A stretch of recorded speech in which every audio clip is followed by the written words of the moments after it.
For Yeah. somebody, it's, oh, she's in a brothel and she's in a red light district, right? But like, for me, it's home. This is where I Yeah. am. This work is giving me much more than the I am giving to the work. Recognizing the pain, recognizing the abuse. There's a society at large who should be responsible for this, for giving better services and support system, but they're not doing that. Hello, my name is Shweta Katti. I am Director of Education at Kranti NGO, which is based in India, which empowers daughters of sex workers from India's red light areas. And you're listening to Trust Me, I Know What I'm Doing. Yeah. My name is Abhay Dandekar, and I share conversations with talented and interesting individuals linked to the global Indian and South Asian community. It's informal and informative, adding insights to our evolving cultural expressions, where each person can proudly say, "Trust me, I know what I'm doing."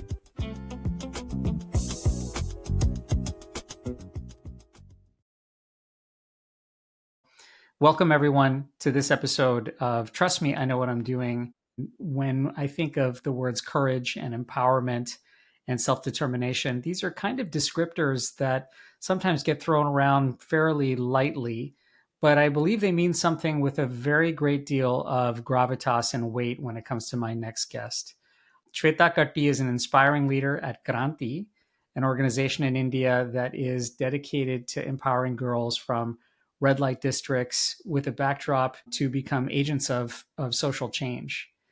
And as she herself grew up in this community with that backdrop of generational and personal childhood trauma, she also became the first woman from an Indian red light district to study abroad. And then, after many twists and turns, Shweta now serves as the director of education for Kranti and brings a very powerful story of resilience and advocacy and hope and so many other superlatives. We are absolutely so honored to share some time with her. Shweta, thank you so much for joining us today. Thank you. Thank you so much for inviting me to the show. I'm reading that introduction, and some may look at your journey as this incredible culmination, sort of someone crossing a finish line into something else or into something new. But I'm imagining it much more of an open field effort where you're now that path of empowerment in a way is just beginning. And I'm just Yeah. curious, when you hear people describe you or they introduce you or you're now thinking of your own story, do you feel a sort of general weight of responsibility or motivation that kind of goes beyond yourself in this work? Yeah, yeah. So I think when I became the first girl from the red light area and the kind of attention I received at that time, I was pretty young and I didn't understand the complexities of emotions I was feeling. I was excited, I was scared. I felt all of this pressure because I studied in a Marathi medium school growing up, and I spoke very little English, but Kranti gave me the resources to read, and I was just enjoying. I think I loved learning, and I still do. Yeah. And but I think that the pressure that I felt then was a whole different thing because I didn't understand. But like, Mm, because of so much, because I was like being interviewed at CNN and a couple other right. big news outlets, and I felt very scared, and I think that pressure was a lot. But I think now at Kranti, I don't feel super pressured because I feel I have a great community that is trying to take care of me, and I think I have also learned to take on things that I want and not the things that I don't want. And so I think I'm learning to balance that, but at the same time, yeah, of course, it is a lot to take on the responsibility of these girls, like my fellow, I don't know what to even call them, my friends who are Right. new at Kranti, their journeys and I mean, I'm really excited for them to explore their lives, and that really gives me that gives me energy for the work. Yeah.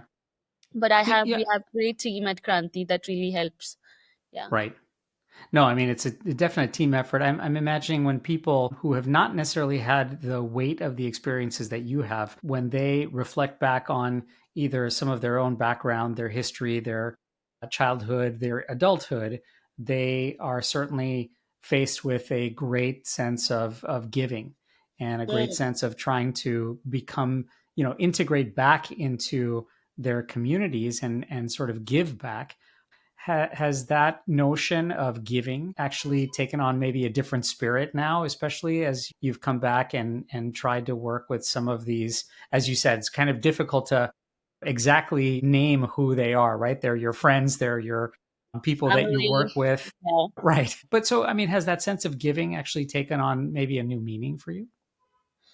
The sense of giving was funny enough because the way our community is described is like this dark hole that nobody can leave behind. But fortunately for me, these positive and strong sense was embedded then, like the sense of Mm, giving is part yeah, of the community. That's how you survive in that environment. You take care of each other. That's the only way you can survive, because the society doesn't have your back. The police, the support system that should take have your back, they don't. So you've only got each other. So I think that yeah, sense was always there. But with Kranti's work and the kind of work Kranti has done, I think then it gave me a whole different spirit and excitement. yeah, Look what is possible.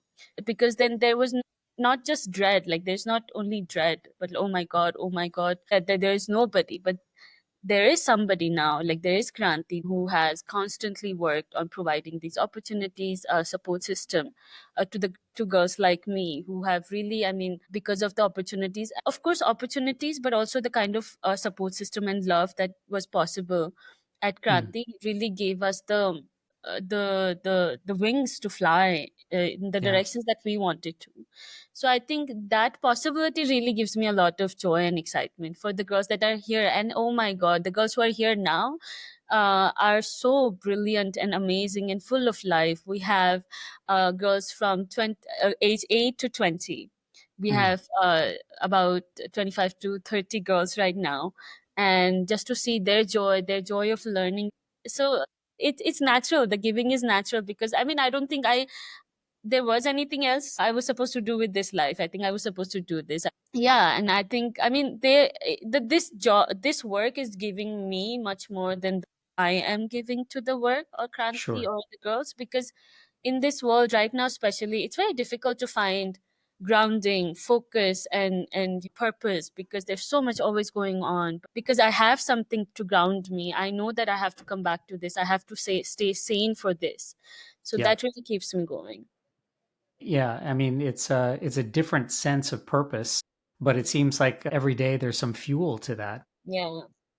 Kamathipura, the neighborhood where you grew up and where at least before the age of 16 you were prior to Kranti was certainly a place of um, I think a few generations of legacy even for you, and certainly a burden, right? As you mentioned, like there's the perception and the reality, but certainly a place where in general there is undoubtedly a lot of shame and anger and sexual trauma and violence and fear, but also a place of deep loyalty and compassion and love and devotion. And I'm curious if you can walk us through how you came to recognize some of those contrasts, and which can be very difficult for many to understand, and perhaps why those contrasts are so important. Yeah, I think that only happened when I came to Kranti. Yeah, Before that, wherever you see, like in media, in newsletter or newspapers, in TV, in movies, there's a certain portrayal of the red light districts and sex workers and the community, and which is attached with a lot of shame and underlying. There is just the way it's portrayed. And growing up there, I mean, when I'm home. Like for yeah, somebody, it's, oh, she's in a brothel and she's in a red light district, right? But like for me, it's home. This is where I yeah, am. yeah, I'm living with women who care for me, who love me, who look after me when my mom's at work, yeah, and for me, that was home. But the moment I would leave that community, a sense of shame and, feeling like, wanting to hide. would come up because of these underlying conditional ways of how our society should be, how women should be, what is normal sense of work. And I mean, it's so complex that we didn't I mean, there was nobody to educate us about these things, other than, of course, there were community organizations who would help during after school programs and other programs to help you with your mental health in other ways. Nobody really addressed the issue. Mm. What is this, why there's so much shame and stigma attached to it. Just like, okay, I mean, whenever a donor would show up, we would put on masks. So internalizing that shame, right? Like the moment you put on a mask, that means you're not supposed to be seen. Mm. And of course there's safety and this and that, but there's also like, what, as a kid, what am I doing? I don't understand all of this. What I'm doing is I'm hiding myself. Yeah, you're faceless. You Yeah, have no exactly. identity. Exactly. And then when I came to Kranti, I remember the first day at Kranti, the moment I opened the door, it was a chaos. I Mm. used to think that there's, it's going to be like a bunk bed, like a hostel system. There will be like strict rules, a warden, all of that. And then I opened this door and there's like girls walking around laughing in shorts, and Robin in the middle of the mess, sitting on her beanbag and working on her laptop. The room was so colorful and bright, and with a lot of light coming into the room. And I was like, wow, that image really stayed with me, because I think Mm. it's the positive light and the positive environment of the mindset. Yeah. It's of course like what you believe brings out in your body, and then that goes out with others, right?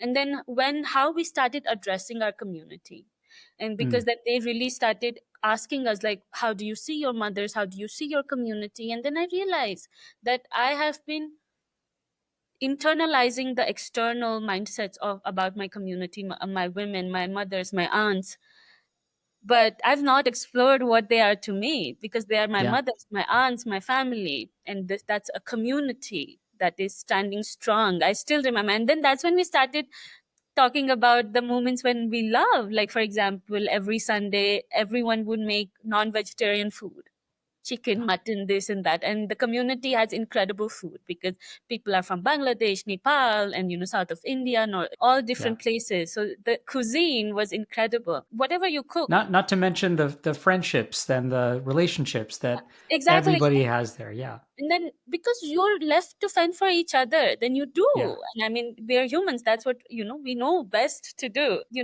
For example, if my mother's made like a chicken curry, she would, in a small bowl, send it to her friend's house, and a Yeah. small bowl would come from their house. So sharing that culture, like, and then my brain, I started recognizing the positivities. My brain, Mm. those things started lighting up, and then I became Yeah. happier at the moments when I started recognizing, of course, at the same time recognizing the pain, recognizing the abuse, but then not attaching it to myself or the women. Like, they're not responsible, we're put in this situation, there's a society at large who should be responsible for this, for giving better services and support system, but they're not doing that. So I felt even more awe in the Mm. fact that that is the most difficult. Like, women, of course, they're doing the most difficult job, but they are being shamed for doing it for survival.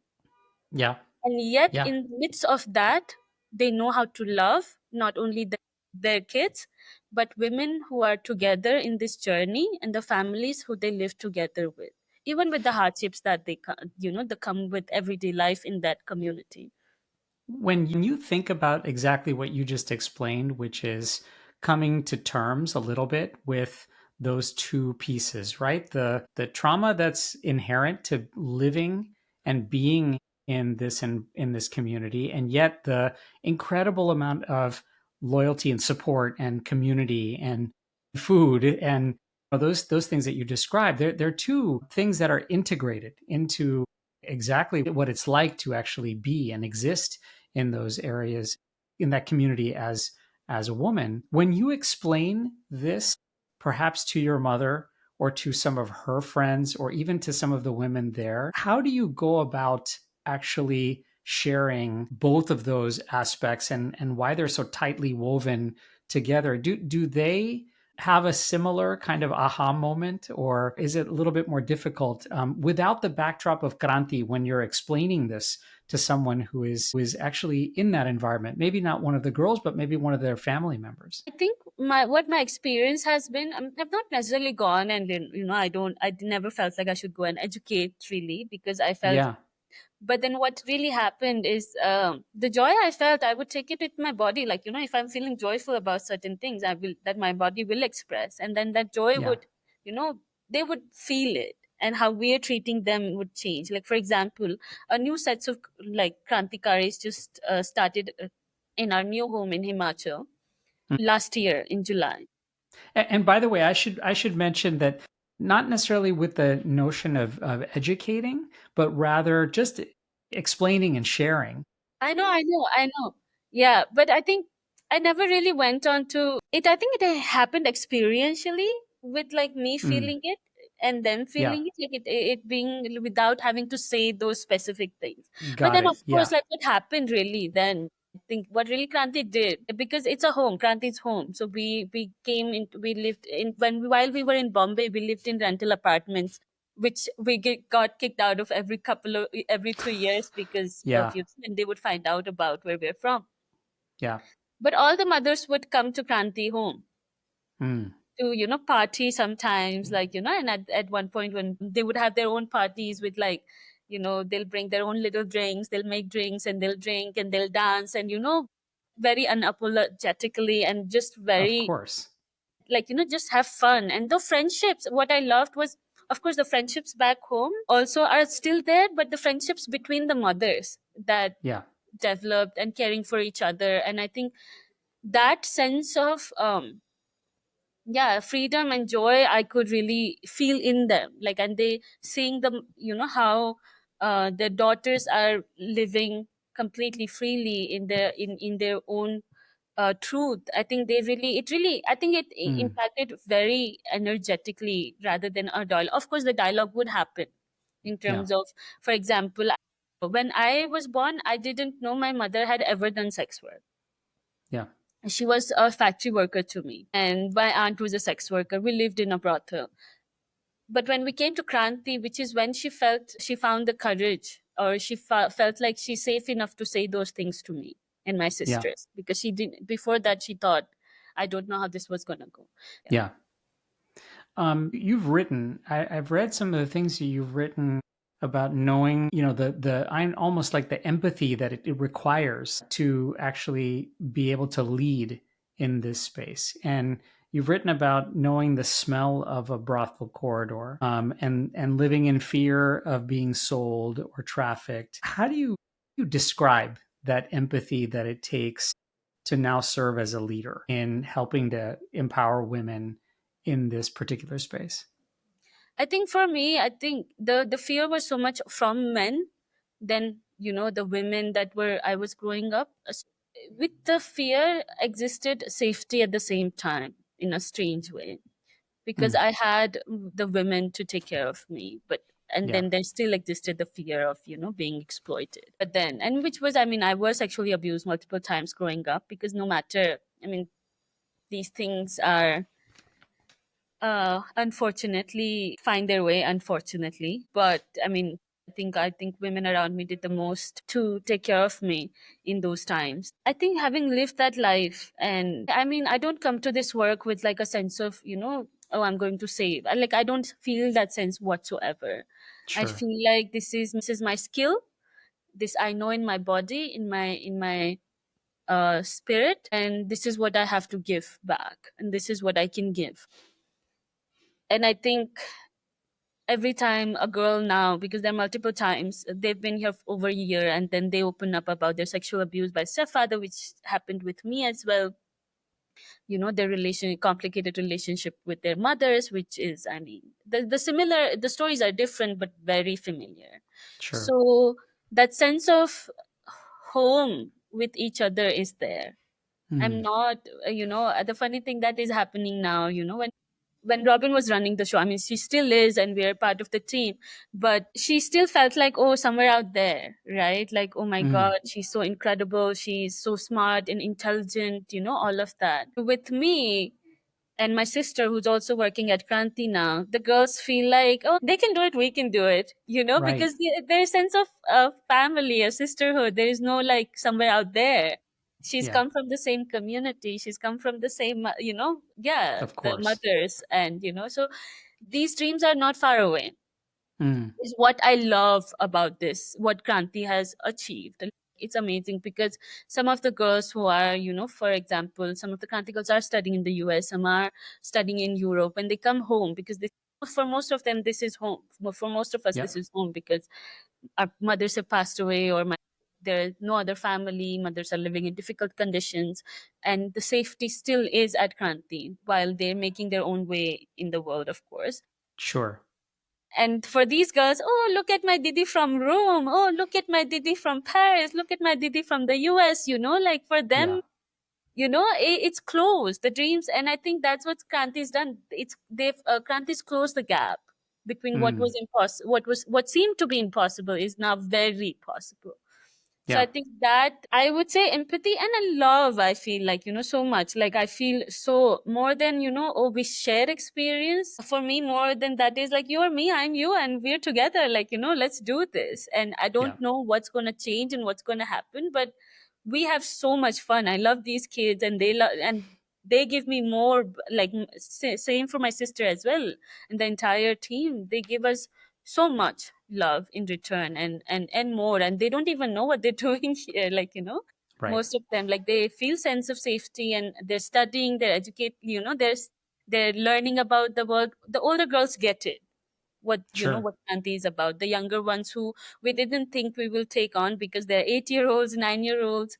Yeah. But for example, we have an 8-year-old who was raped by her biological father, and she's like, I don't want to go back, just don't send me back. And there was one time I'm like, how are you doing? We kind of like we did this mission to rescue her from her father, like because her father was hiding her, and we just anyway we found a way to get her to Kranti.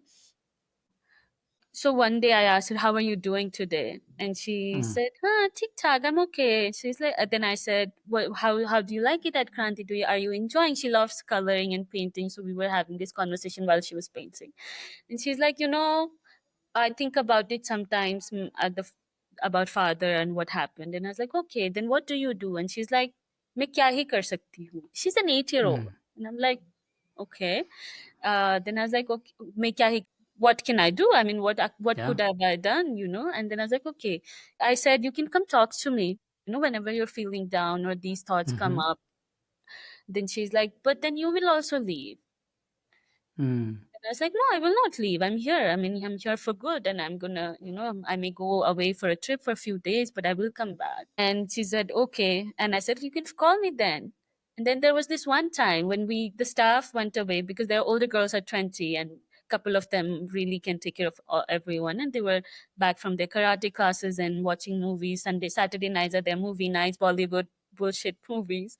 And we went out for dinner because we had few guests, all the staff members, and she started crying. She's like, where did they go? And she was like, why did you leave? And I'm like, oh, I can't go for a dinner. She's like, no. And then we just had a playful conversation, but sense of safety matters at Yeah. this age, right? Like the fact that, I mean, I'm not sure how equipped we are to take care of an 8-year-old, but we're glad. I mean, to whatever extent we can, we will. And your lived experience, the profound empathy that you have for the women and the girls of multiple generations now who have gone through this, I think that affords an 8-year-old at least the sense of someone they can talk to, at least have that shared kind of sisterhood, and Yeah. also that sense of safety that you mentioned. I'm listening to you narrate this, I mean, just incredibly powerful story of this 8-year-old. And of course, the stories of each girl carries the same kind of power. And I've listened and heard, I actually watched a mental visual exercise where you have taken people through the journey of a traffic teen girl who enters a cycle of sex working and motherhood and then abuse and HIV illness. And then, of course, the decision making that goes through with each step along the way. Yeah. And when I hear the story you just mentioned, and then I think about the story that you narrate or the decisions that you narrate in that exercise, in each of those times where you've had to carry others through that mental exercise or even help comfort or find a way to talk to this 8 year old, have you yourself reflected how your own feelings have at all changed with age and experience and being abroad, and then also, kind of as you mentioned, being at home? Has there been an evolution at all to? Oh my God, so much, so much. I feel like I've lived lifetimes in a lifetime Yeah. because the phases have been so different from each. And when I had come to Kranti when I was 16, then when I went to the US, then when I dropped out of dropped out because of mental health issues, then when I pursued on my healing journey, I had TB, almost died, then I came back, then recovered, and then back at this. And I feel like it's never ending, the Yeah. journey. And I mean, I feel like you've had to make many of these decisions the same way along the way, right?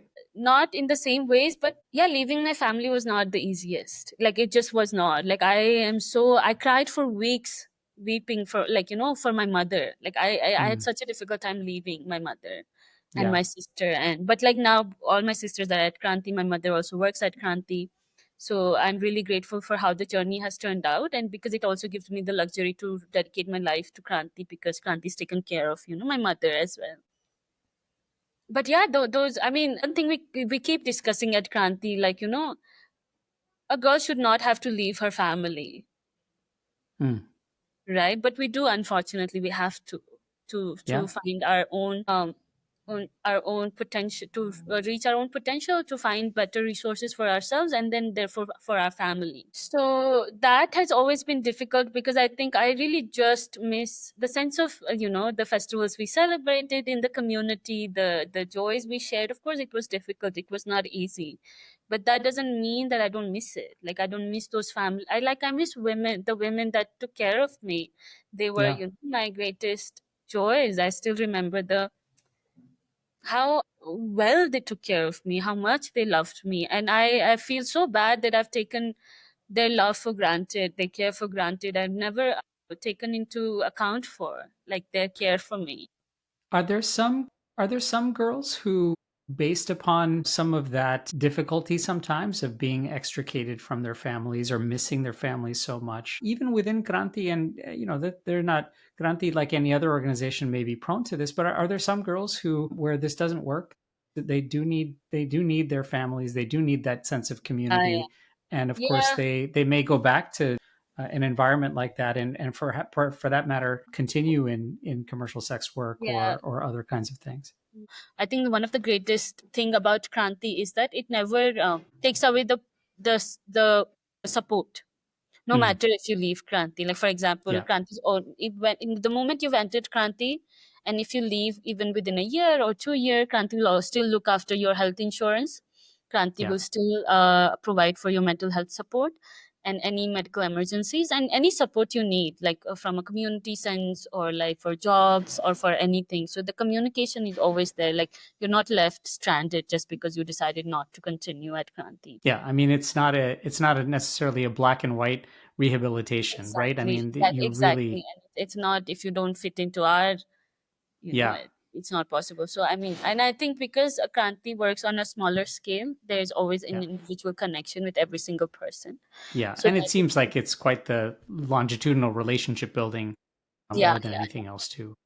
yeah, You spoke about this just recently, just as we've been talking here, but like everywhere, right? The films, hospitals, social media, cultural influences, there are such heavy stigma and misconceptions that lead to just not only frank discrimination and marginalization, but even contributors to disease and death.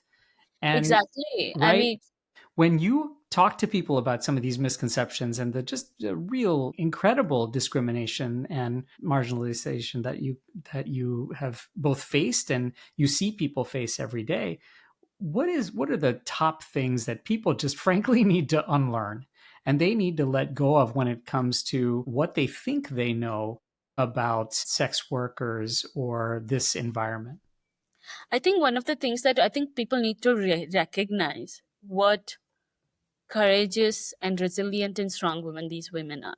No matter how hard you make it for them to survive in this society, they still will come out very strong. So that resilience is, I think people don't understand that. People, because and this is my problem with this whole victimhood mindset, Mm, because you take away their power and agency the moment you make them victims. And you do not yeah. understand the intricacies of day to day life and courage and resilience and resourceful and skillfulness it takes to make it in daily life.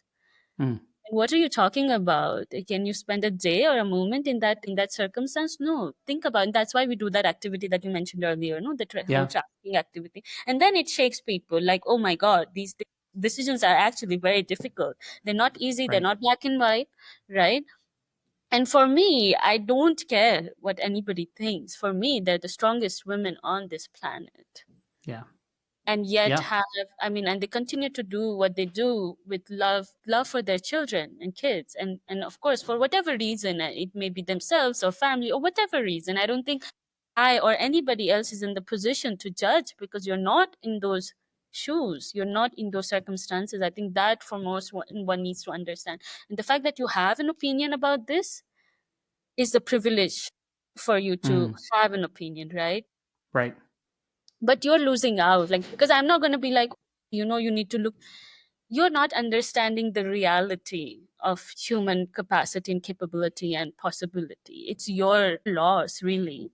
The moment you recognize the strength and resilience, there's something that changes in the body and mind. You start seeing Mm, humans as equals, and as, I mean, I started feeling that way the moment I started seeing my resilience. I started seeing that every single human is resilient. It's not easy to survive in this world, especially with lack of resources, with yeah. marginalization due to systemic discrimination.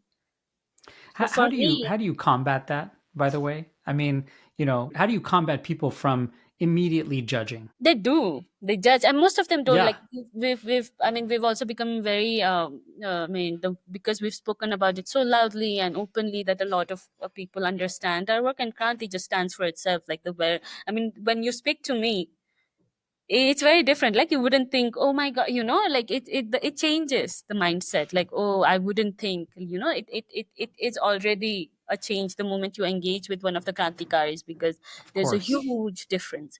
And then there's like, it's a shock because you see the potential and the capacity. I think Robin had recently had a conversation with somebody, and then she was briefing, and she said that this woman said, Kranti's work only goes to show that there is no lack in capacity or potential, but there's definitely the only barrier is access and resource, Yeah. nothing else.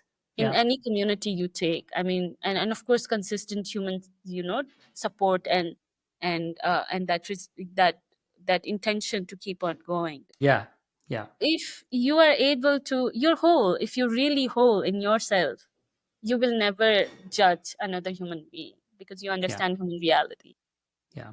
And I think the calculus of how you then interact with that person, hopefully not only It's just very different. changes, And it's then there, very different. these women are beyond just their work. They're women, they're friends, their family, they have lovers, they have, I mean, Yeah. we had a couple of moms who work at Kranti.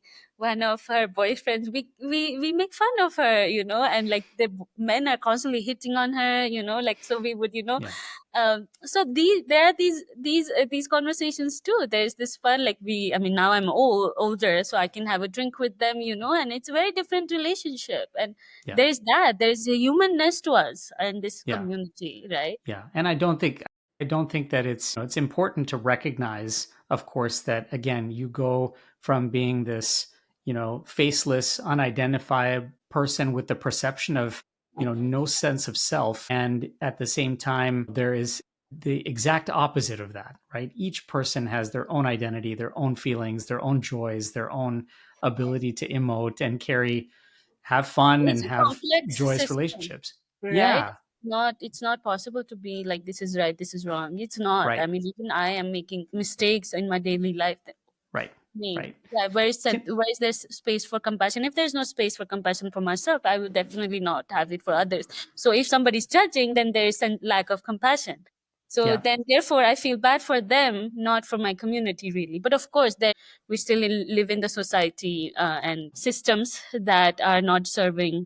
So that there is that difficulty, of course, that Yeah. will always be. But in a sense, in a spiritual sense, really, I will always know the superiority of our women Mm, in terms of superiority, in terms of their greatness.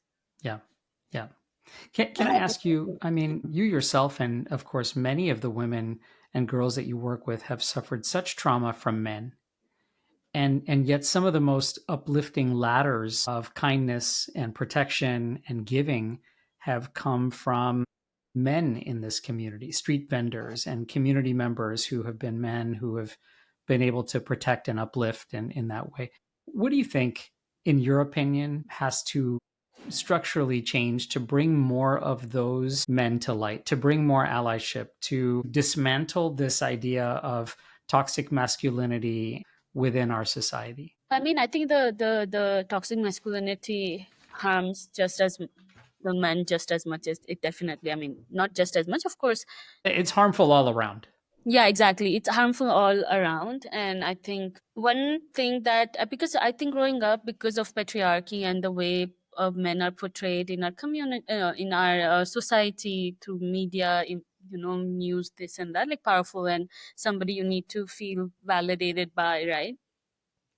I think what happened for me in this journey is they lost their power on me in terms of I no longer look for, I mean, because I am surrounded by strong women who are Yeah, doing this work, the community that I came from, but also Robin, the person who's, the founder of Kranti, and other women who've come along in this journey to help us and support us. And so I have rejoiced and have been very happy in their companionship and friendship and mentorship and everything. And losing and at the same time, I've encountered amazing men along the journey who have supported and who've been there. sure. So that's that interaction has also been there, and because men have also showed up for this work and for this community, and at the same time, yeah, I mean, there is always fear. I mean, I personally, I cannot speak for everyone else, but for me, there has been a lot of fear in the past. For example, Sure. walking into a room full of men, and just the self consciousness that comes up in the space with any shared with any man. But now I don't feel that way. I don't feel scared, intimidated by, or So, and I think I that I'm really grateful for. Does the education that, of course, Kranti provides for women, some of that, I mean, I wish and I hope that there are more movements for engagement to really destroy this kind of toxic masculinity, like, because like we both shared that this is not good for anyone. But are there, in doing this work, it sometimes feel like you're trying to, really boil the ocean. And I'm wondering, like, how do you sometimes deal with the perception of having little hope or failure in this? I mean, Robin seems like someone who doesn't necessarily, espouse to that at all, but at the same time, these things take time. They take incremental change, and they're not. You can't just snap your fingers and the ills of society go away.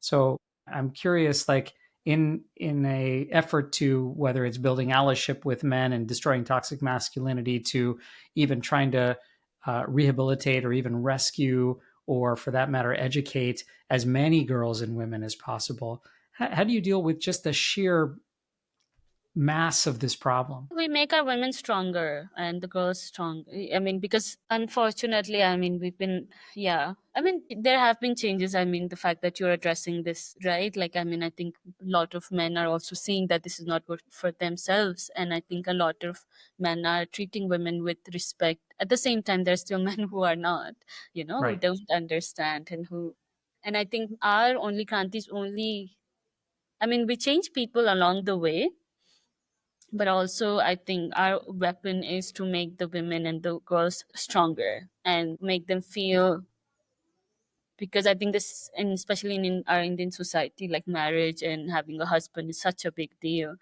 Yeah. that taking away that, like, that a man in Hmm. it's like, you can take care of yourself, and you have Yeah. women to take care of yourself, and if you ever end up in a difficult or abusive relationship, we will always have your back, and Yeah. we will help you navigate that, because it's, I mean, with mental health it's always complicated, Yeah. where you Very empowering to know that.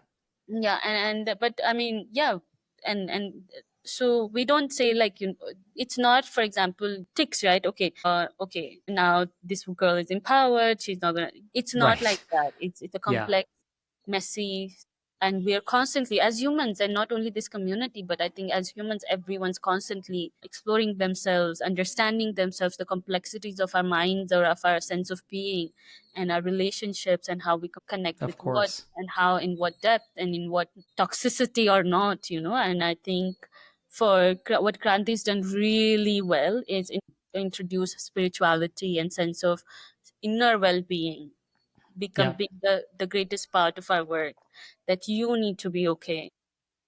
Do you need to remind people of that ongoing evolution and the need for therapy? Yeah, yeah, yeah, yeah. It's a constant need for reminder, and me too. I mean, Yeah. it's always a roller coaster, and with things happening, the kind of things happening in the world, you need to be reminded of what you're doing, why you're doing, and that you are worthy, that you matter, and you need to do this journey for yourself and others. And it's a journey. It's not Yeah. like a dead end. You reach there and it's done. It's not And that. in the end, I'm imagining that Kranti itself, the women that you work with, the girls that are there, are that fuel and energy that keeps reminding you also. Yeah, and I mean the need for you to be well, because if you are well, then only can you provide that wellness to others. So that there's this Yeah. constant cycle of that. And I think what Kranti is also creating wonderfully is the sense of community for us, for the girls, for our women. Like, no matter where you are in the world, you will always have this community.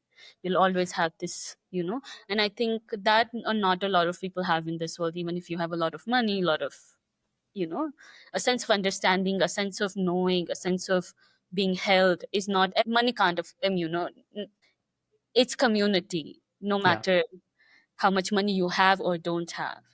And I think Sure. that's what Kranti does incredibly, and I think, which I'm really grateful for. And I don't, I mean, and the same was in the community back home. So I think that is what my community has given me. Kranti continues to give me, and I continue to aspire to create that for others. Let me ask you one final thought from my end. The I was thinking about this when I was getting to learn a little bit more about you and Kranti, and of course, the word Kranti means revolution, and your name Shweta means in Sanskrit at least purity. Hmm. And in finding purity through this revolution, what if you learned about building trust, both in yourself and in, of course, the others around you? It has been a really long journey for me to do that. I think I'm still in the space of, I think not only now do I feel like I'm learning to trust myself in sense, so in much more deeper sense, where it's unshakable by Yeah, anything else, because I am grounded in myself very deeply. So I think that trust is being built is also because, that's privilege.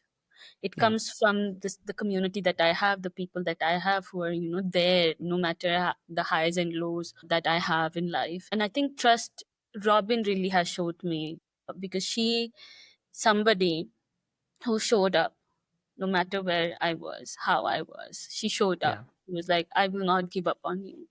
And that sense of her not giving up on me really instilled something inside. Like, I matter, I continue, I can, I matter, my journey matters, and I can, if somebody can do this for me, I can do this, A, for myself, and B, for somebody else. And because of course, when you're, unfortunately, with the marginalized communities, I mean, of course there's resilience, strength, but then there's also constantly having to look after yourself and the people that you care for sure. constantly, because the resources, and that's what you take away. And although there are joys in little things, the food that is being shared across the hall, that at the same time, I it's a privilege for me to let go of my fears. It's a privilege for me to have found a sense of safety and community, something that I trust so deeply, because Robin actually is working really hard to fundraise for Kranti. It's been a very difficult journey for Kranti to find funding and resource, because people always question why so much is invested in such little numbers, in the so many such few girls. I mean, we also um, in 2022 or 23 we got kicked out, 23 we got kicked out of our rental home in Bombay. And then we were like, what to do now? I mean, that it happened in seconds, we didn't even realize, and we were Mm, homeless for months. And then Robin found this place in Himachal that we're in, Dharamshala, Dharamkot. And last year she fundraised to pay for this house, which is 4-story building, now houses 30 girls and 6 yeah. staff, and 30 girls who are already out in the world, who come back for a break. So almost like 60, 70 people. And in that process, she got breast cancer and she had to go through double mastectomy. And Mm. she still would, like, even having gone through all of that, she continues to work to provide financial safety for us. And I think she has helped me trust that somebody cares, and because of that, I matter, my work matters, and we matter, my community matters.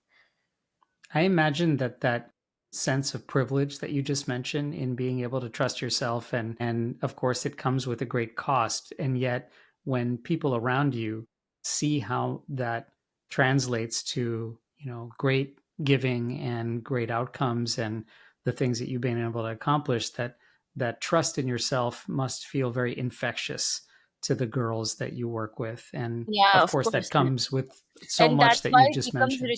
like it also almost becomes my responsibility to live that way. What is it Right. that I want my girls to, the girls, I mean, the girls that I'm to take from me, right? Yeah. Like, I mean, and we model, I mean, we've taken so much from Robin, right? Yeah. And I think then that really, then always it is my north star in terms of where I want to head, how I want to become, where, because at the end, what I am, what I do is what the girls will take, Right. right? So I cannot, I mean, of course I allow myself when I'm not feeling well, that there's sense of compassion, but then I cannot allow myself to just stay there and not be there for myself, because when I show up for myself, I teach the girls to show up for themselves. When I set a certain boundary, then I'm teaching them to learn how to set boundaries. So this, I mean, it really then gives me the opportunity to work much more deeply with myself. So it really is, the work is really giving back to me in much Yeah. in ways that I could never otherwise have received. Yeah. Well, leading with trust, with power, with love, with compassion, and so many other things. Deeply, deeply honored to share some time with you, and so grateful for all the work that you're doing, that Kranti's doing, and hopefully advancing for so many in this field. And most importantly, I think really raising so much awareness for everyone. Yeah. Shweta, thank you so much for joining today, and really, really appreciated your time and for this conversation. Thank you so much for yeah, I loved our conversation. Thank you for being so open, so wanting to learn and understand genuinely, and not just like you were open, and which I truly, truly appreciate. Thank you. You're listening to Trust Me, I Know What I'm Doing. Stay tuned.